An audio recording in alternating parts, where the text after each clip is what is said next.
ஒவ்வொரு கட்சியும் தங்கள் கட்சியும் தொண்டனும் ஆட்சி அதிகாரத்திற்கு வரவேண்டும் என்று நினைப்பவர்கள்தான் உண்மையான தலைவனாக இருக்க முடியும். தமிழகத்தில் திமுக மற்றும் அதிமுகவுக்கு மாறி காவடி தூக்கி தங்கள் சுயநலத்திற்காக கட்சியையும் தொண்டர்களையும் அடகு வைத்து இரு திராவிட கட்சிகளுக்கு அடிமையாக இருப்பவர்கள் எப்படி சிறந்த தலைவர்களாக இருக்க முடியும்? அந்த வகையில் திருமதி பிரேமலதா விஜயகாந்துக்கு இருக்கும் தைரியம் பாட்டாளி மக்கள் கட்சி தலைவர் அன்புமணிக்கோ, விடுதலை சிறுத்தைகள் தலைவர் திருமாவளவனுக்கோ, மறுமலர்ச்சி திராவிட கழகத்தின் தலைவர் வைகோ அவர்களுக்கோ, மக்கள் நீதி மையத்தின் தலைவர் கமலஹாசனுக்கோ இல்லை என்பதுதான் மறுக்க முடியாத உண்மை. வருகின்ற சட்டமன்ற தேர்தல் இரு திராவிட கட்சிகளுக்கும் சவாலான தேர்தல்.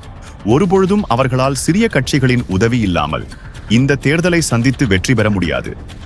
அனைத்து கட்சிகளும் ஆட்சி அதிகாரத்தில் பங்கு பெற இதைவிட சிறப்பான தருணம் அமைவது அரிது.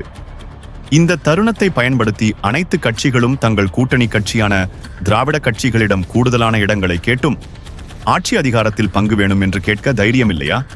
இதுதான் அவர்களின் சுயநல அரசியலா? கொத்தடிமைகளாக அரசியல் செய்வதுதான் இவர்களின் சமத்துவ அரசியலா? தன் தொண்டனை ஆட்சி அதிகாரத்தில் அமர வைக்க துப்பில்லாதவர்கள் எப்படி மக்களுக்கான உரிமையை பெற்று தருவார்கள் என்று நாம் எண்ணி பார்க்க வேண்டும். அந்த வகையில் தேமுதிக பொதுச் செயலாளர் திருமதி பிரேமலதா விஜயகாந்த் அவர்களும் தமிழக காங்கிரசும் தொடர்ந்து ஆட்சி அதிகாரத்தில் பங்கு வேணும் என்று தில்லாக சொல்கிறார்கள். ஆனால் அன்புமணியோ, திருமாவளவனோ, வைகோவோ, கமல்ஹாசனோ தப்பி தவறி கூட ஆட்சி அதிகாரத்தில் பங்கு வேணும் என்று கேட்க தைரியம் இல்லாமல் அப்பட்டமான சுயநல அரசியல் செய்கிறார்கள். அதனால் இவர்கள் அரசியலில் 10ஓடு 11ஆக கரைந்து போகிறார்கள். ஆனால் இன்றும் தேமுதிக தமிழக அரசியலில் தனித்துவமாக இருக்க காரணமே சுயநலமில்லா திராணியான அரசியலே காரணம். நிதானமா யோசிச்சு அடிப்போம். ஆனா தேமுதிக சாதாரண கட்சி இல்லை. மீண்டும் சொல்கிறேன், நமக்கென்று ஒரு கௌரவம் உண்டு, நமக்கென்று ஒரு மரியாதை உண்டு, நமக்கென்று ஒரு கண்ணியம் உண்டு.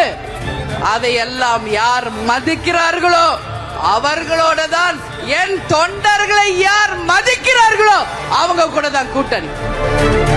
என்ன தலைவர் சொல்வார், நான் தலை குனிவனே ஒளிய என் தொண்டனை தலை குனிய வைக்க மாட்டேன் என்று. அதேதான் உங்க அண்ணியாரும் நான் சொல்றேன். எத்தனை ஏச்சுக்கள் பேச்சுக்கள் பழி பாவம் பேரம் பேசுறாங்க, போட்டி வாங்க, என்ன வேணா சொல்லுங்கடா. நீங்க என் தொண்டர்கள் என்ன சொல்றாங்களோ அது மட்டுமே என்னுடைய வேத வாக்கு என்பதை இந்த நேரத்தில் நான் சொல்ல